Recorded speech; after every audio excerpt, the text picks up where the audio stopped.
Miért vannak bennünk, akár csak Jánosban is, miért voltak ilyen kétkedések, kétségek? És mi segít ilyenkor? Normális-e, ha egy hívő embernek az életében vannak ilyen kétségek, kétkedések esetleg? És előjönnek ezek az életünkben. Természetes ez, vagy egy betegségnek a következménye? Bemerítő Jánosnak az életében azt látjuk, hogy nem volt lelkileg beteg. Nem volt olyan helyzetben, ami azt jelentette, hogy valami rossz úton járna. Az Isten útján járt teljességgel. Egyszerűen egy olyan élethelyzetbe került be, amikor az életét kellett újra végig gondolnia.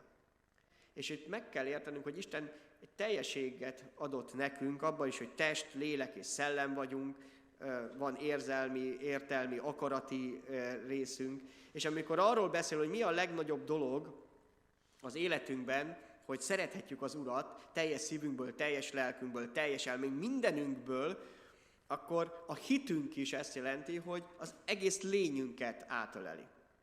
Vagyis mindennek benne kell lenni, az értelmünknek, az érzelmeinknek, az akaratunknak, akarati döntéseinknek, a hitünk így teljes.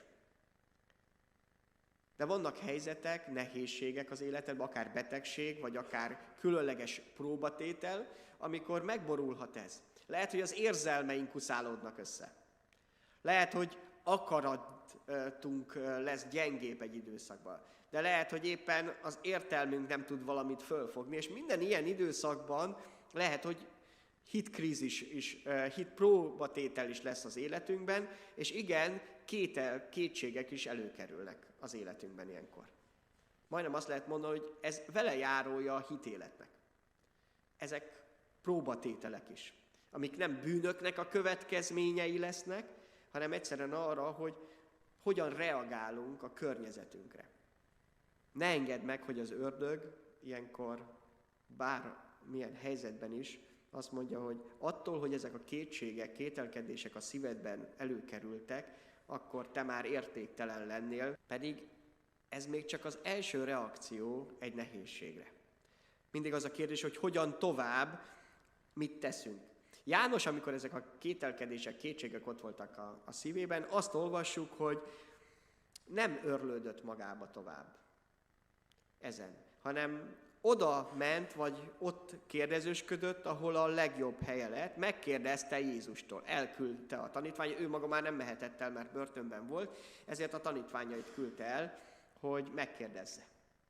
Amikor a nehézségek, próbák, betegségek, mi a kételkedés támad a szívembe, vagy a hitemben, akkor nincs annál jobb út, mint hogy oda menjek a forráshoz, oda menjek Jézus Krisztushoz, és tőle kérjek segítséget. Amikor Jézus beszél utána róla, Bemerítő Jánosról, akkor nem azt mondja, hogy egy ember szolgálatban volt egész életében, de látjátok, itt az élete végén elkezdett kételkedni. Egyáltalán nem erről beszél. Arról, hogy milyen csodálatos ez az ember. Milyen szolgálatot bízott rá az Isten, és ő milyen hűséggel végezte azt. Ő ezt látta Bemerítő Jánosba, még a kételkedései idején is. Az a baj, hogy a kételkedéseink idején nem igazán tudjuk látni annyira a szívünkkel sem, hogy Isten mennyire szeret bennünket, mennyire értékesek vagyunk számára. De az értékünk mindig abból származik, hogy mit tett értünk Isten.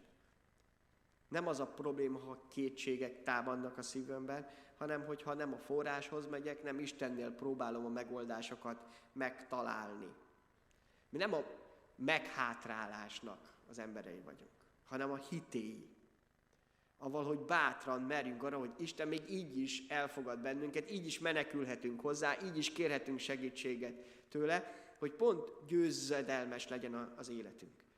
És igen, van kiút a legmélyebb anyagi nehézségből, vagy krízisekből is.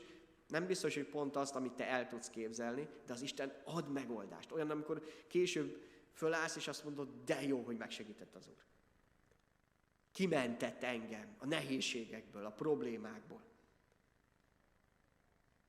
Még ha nem is pont úgy, ahogy mi elképzeljük.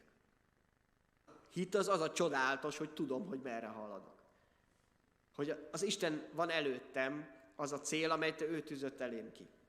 És ezért olyan fontos, hogy hozzá meneküljek, hogy a kételkedések, az ide-oda menés helyett lássam azt, hogy az Isten mit tűzött ki elém.